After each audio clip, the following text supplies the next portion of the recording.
What do I do every day, Mum? What do I do?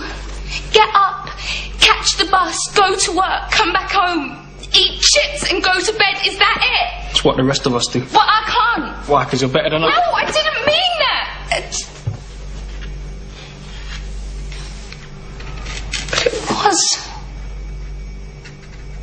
It was a better life.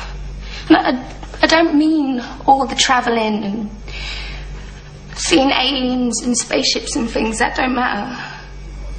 The doctor showed me a better way of living your life. You know he showed you too. That you don't just give up. You don't just let things happen. You make a stand. You say no. You have the guts to do what's right when everyone else just runs away. This is today's flat Earth. The fact that we live in the cutting edge of human evolution. The cutting edge of how far humanity has come.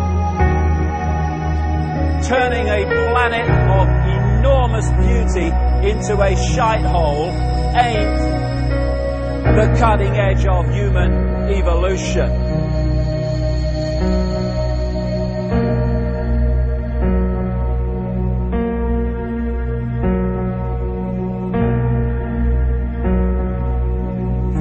As Michael Elner said, just look at us. Everything is backwards. Everything is upside down. Doctors destroy health. Lawyers destroy justice. Universities destroy knowledge. Governments destroy freedom. The major media destroys information. And religions destroy spirituality. I think there's more to know here. Isn't that weird? We always kill the guys who try and help us. Isn't that strange? We let the little demons run amok. Always. John Lennon, murdered. John Kennedy, murdered. Martin Luther King, murdered. Gandhi, murdered. Reagan, wounded. You know. Bad fucking choice. You find that people that are in positions of apparent power, like prime ministers and presidents, are actually puppets of the real power, which doesn't put itself on public display. Why would it? I mean, does anyone really think that George W. Bush is running America? He probably couldn't tie his shoelaces, never mind run a country. I had this feeling, man, because you know there's a handful of people actually run everything. That's true. It's provable. It's not I'm not a conspiracy nut. It's provable. Handful, very small elite run and own these corporations, which include the mainstream media. I had this feeling who's ever elected president, like Clinton was, no matter what your promises you promise on the campaign trail, blah, blah, blah. When you win, you go into this smoky room with the 12 industrialist, capitalist scumfucks who got you in there, and you're in this smoky room, and this little film screen comes down, and a big guy in a cigar, roll the film. And it's a shot of the Kennedy assassination from an angle you've never seen before. It looks suspiciously off the grassy knoll. And in the film, the screen goes up and the lights come up and they go to the new president. Any questions? Just what my agenda is. First we bomb Baghdad. You got it. What I am is frustrated at watching Orwell's 1984 unfold in front of our eyes by the day, while people focus on who shot Phil Mitchell. That is frustrating, because my children and your children, thank you, are going to have to live, indeed, in the timescale, so are we, because we're living in it now, when the most basics of freedoms are being taken away. The average man and woman is in a trance. They get home from work, they don't even talk to their children. They turn the television on, and they let those corporate messages set the agenda in their lives. All you ever hear about in this country is our differences. That's all the media and the politicians are ever talking about, the things that separate us, things that make us different from one another.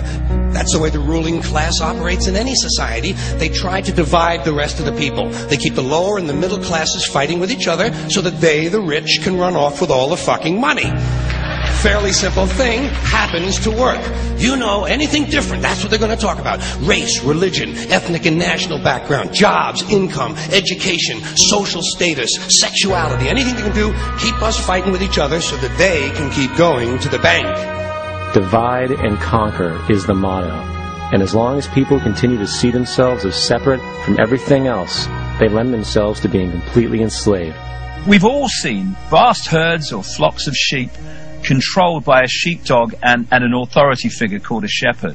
You imagine if just a significant number, not even half, of those sheep said, we're not going to succumb to fear of the sheepdog, and we are going to go our own way. And those sheep start going in their own way, they start expressing their uniqueness, and they stop acquiescing with the authority figure and succumbing to fear.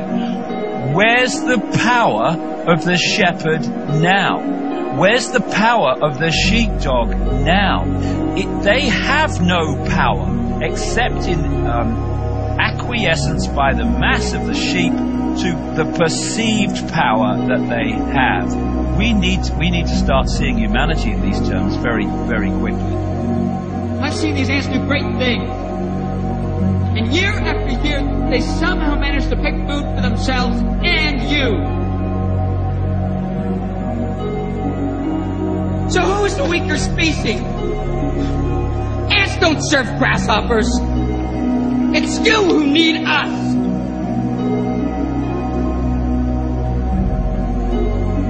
You know, when you go through all these different levels of how we are attacked mentally, emotionally and physically to suppress us and to hold us in the box, in the bubble, that tells us something about us. People don't realise. Oh, it's negative.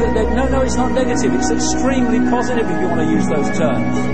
Because it's telling us who we really are.